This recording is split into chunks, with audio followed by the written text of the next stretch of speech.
So നമ്മുടെ ഇന്നത്തെ കണ്ടന്റിലേക്ക് വരാം.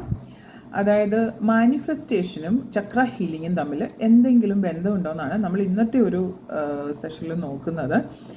ഇവിടെ നമ്മൾ ചക്രാസ് എന്ന് പറയുമ്പോൾ നമുക്കറിയാം നമ്മുടെ ബോഡിയിൽ 7 ചക്രാസ് ഉണ്ട്. നമുക്കെല്ലാവരും മഴവില്ല് കാണാനായിട്ട് നമുക്ക് ഇഷ്ടമാണ് അല്ലേ?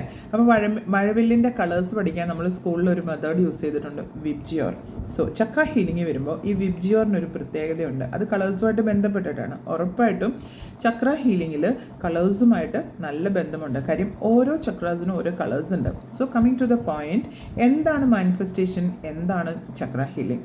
സോ ചക്രാസ് എന്ന് പറയുന്നത് നമ്മളുടെ ശരീരത്തിലെ എനർജി സെൻറ്റേഴ്സ് എന്നാണ് പറയുന്നത്. അതായത് നമുക്ക് ഫിസിക്കൽ, ഇമോഷണൽ അല്ലെങ്കിൽ സ്പിരിച്വൽ കാര്യങ്ങളെ, അതായത് നമ്മുടെ ഫിസിക്കൽ എന്ന് പറഞ്ഞാൽ ബോഡിയുടെ ഫിസിക്കൽ കാര്യങ്ങൾ, ഇമോഷണൽ എന്ന് പറഞ്ഞാൽ നമ്മുടെ emotions, and also spiritual means spiritually ഉള്ള കാര്യങ്ങളെ ഗവേൺ ചെയ്യുക, അതിനെ നിയന്ത്രിക്കുകയും അതിനെ എഫക്റ്റ് ചെയ്യുകയും ചെയ്യുന്ന സെൻറ്റേഴ്സാണ് ചക്രയുടെ 7 ചക്രാസ് എന്ന് പറയുന്നത്.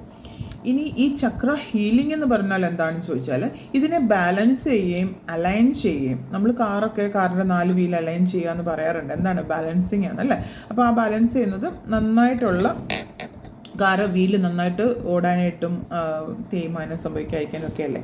അപ്പോൾ എന്ന് പറയുന്നത് പോലെ നമ്മൾ നന്നായിട്ട് പെർഫോം ചെയ്യണമെങ്കിൽ നമുക്കുള്ളിലുള്ള ഈ ചക്രാസ് എല്ലാം ബ്ലോക്കേജ് ഇല്ലാതെ സ്മൂത്തായിട്ട് എനർജീനെ ഫ്ലോ ചെയ്യുന്ന ഒരു സിറ്റുവേഷനിലായിരിക്കണം, ഒരു കണ്ടീഷനിലായിരിക്കണം.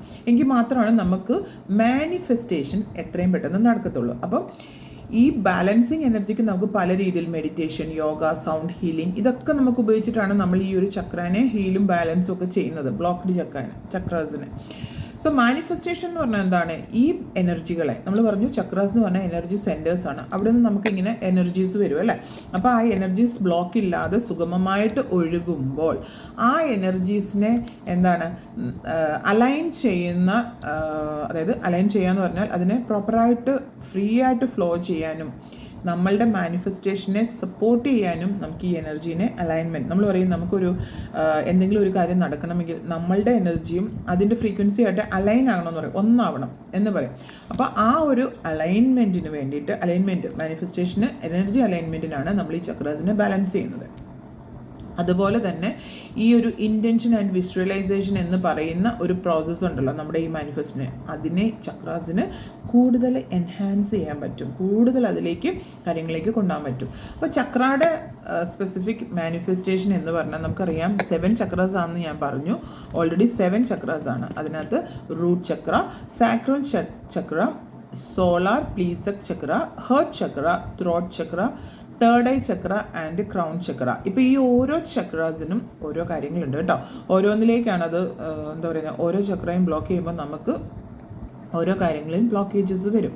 അപ്പം റൂട്ട് ചക്രയുടെ കാര്യം വരുമ്പം, റൂട്ട് എന്ന് പറയുമ്പോൾ നമുക്കറിയാം റൂട്ട് എന്തിനാണ്, ഒരു ട്രീക്ക് റൂട്ട് എന്തിനാണ്, അതിന് സ്റ്റെബിലിറ്റി കൊടുക്കാനാണ്, അതിനെ ആ ഒരു ഭൂമിയിലേക്ക് ഗ്രൗണ്ട് ചെയ്യാൻ വേണ്ടിയിട്ടാണ്. അപ്പം നമുക്കും റൂട്ട് ചക്ര എന്ന് പറയുന്നത് ഗ്രൗണ്ടിങ് ആൻഡ് സ്റ്റെബിലിറ്റിക്ക് വേണ്ടിയിട്ട് ആണ്, അത് ബാലൻസ് ചെയ്യേണ്ട ആവശ്യം. രണ്ടാമത്തെയാണ് സാക്രൽ ചക്ര, നമുക്ക് ക്രിയേറ്റിവിറ്റി ആൻഡ് അബൻഡൻസ്, ഓക്കെ, ആ ഒരു കാര്യങ്ങൾക്ക് വേണ്ടി നമ്മൾ ആക്ടിവേറ്റ് ചെയ്യേണ്ട ചക്രയാണ് സാക്രൽ ചക്ര. മൂന്നാമത്തെ ചക്രയാണ് സോളാർ പ്ലീസസ് ചക്ര, നമുക്കൊരു കോൺഫിഡൻസ് അല്ലെങ്കിൽ നമുക്കൊരു സ്വന്തമായിട്ടൊരു പേഴ്സണൽ പവർ എന്നൊക്കെ പറയില്ലേ, ആ ഒരു കഴിവ്, അല്ലെങ്കിൽ ആ ഒരു, ചിലർ പറയാറുണ്ട് എനിക്കൊരു കോൺഫിഡൻസ് ഇല്ല പോയിട്ട് അത് സംസാരിക്കാൻ. സോ അവർക്ക് എന്താ പ്രശ്നം? അവരുടെ സോളാർ പ്ലീസസ് ചക്ര കുറച്ച് ആക്ടിവേറ്റഡ് ആക്കാനുണ്ട്. സോ ഈ കാര്യങ്ങളാണ് സോളാർ പ്ലീസസ് ചക്ര നോക്കുന്നത്. ഇനി ഹേർട്ട് ചക്രയിലേക്ക് വേണം. നമുക്കറിയാം ഹൃദയത്തിൻ്റെ ചക്രയാണ്, എപ്പോഴും അത് related to love and relations ആണ് ഉറപ്പായിട്ടും. ഇനി coming to the throat chakra, throat ചക്രയുടെ ഏരിയ ഇവിടെയാണ്. അപ്പം ഉറപ്പായിട്ടും ത്രോട്ട് എന്ന് പറയുമ്പോൾ നമുക്കറിയാം സംസാരിക്കുന്നത് ഇവിടെയാണ് അല്ലേ, വോക്കൽ കോഡ് ഇവിടെയാണുള്ളത്. അപ്പോൾ നമുക്ക് കമ്മ്യൂണിക്കേഷനും നമ്മളുടെ സെൽഫ് എക്സ്പ്രഷൻ, നമുക്ക് എന്തെങ്കിലും ഒരു കാര്യം എക്സ്പ്രസ് ചെയ്യാൻ പറ്റുക, ഇതൊക്കെ നമുക്ക് ആ ഒരു ത്രോട്ട് ചക്ര ഫ്രീ ആണെങ്കിൽ നമുക്ക് നന്നായിട്ട് എക്സ്പ്രസ് ചെയ്യാൻ പറ്റും. ചിലർക്കൊക്കെ അല്ലേ നമ്മൾ പറയില്ലേ അവർക്ക് നല്ല കഴിവാണ് പറഞ്ഞ കാര്യങ്ങൾ മനസ്സിലാക്കാൻ എന്ന് പറയും, അത് ആ ത്രോട്ട് ചക്ര വളരെ ഫ്ലോ ആയിട്ട് എനർജീനെ കൊടുക്കുന്നത് കൊണ്ടാണ്. ഇനി അടുത്തത് തേർഡ് ഐ ചക്ര, നമ്മൾ പണ്ടേ കേട്ടിട്ടുണ്ട്, ഇവിടെ തൃക്കണ്ണ് അല്ലെങ്കിൽ ഈ പിരികത്തിൻ്റെ ഇടയിലൊരു ചക്രയുണ്ട്, അത് നമ്മുടെ ഇൻറ്റ്യൂഷൻ. ചിലർ പറയത്തില്ല ഞാൻ അപ്പോഴേ ചിന്തിച്ചതാണ് അങ്ങനെ സംഭവിക്കുമെന്ന്, എന്നിട്ട് അത് തന്നെ സംഭവിച്ചു, എൻ്റെ കയ്യിൽ നിന്ന് ആ പാത്രം തറയിൽ പോകുമെന്ന് വിചാരിച്ചു, അങ്ങനെ തന്നെ സംഭവിച്ചു. That is intuition. ഇൻസൈറ്റ്, എന്തെങ്കിലും ഒരു കാര്യത്തിന് ഉള്ളിലേക്ക് പോകും, ഉൾക്കാഴ്ച എന്നൊക്കെ നമ്മൾ പറയില്ല, അതാണ് ഇൻസൈറ്റ്. ഇതെല്ലാം ഗവേൺ ചെയ്യുന്നത് തേർഡ് ഐ ചക്രയാണ്.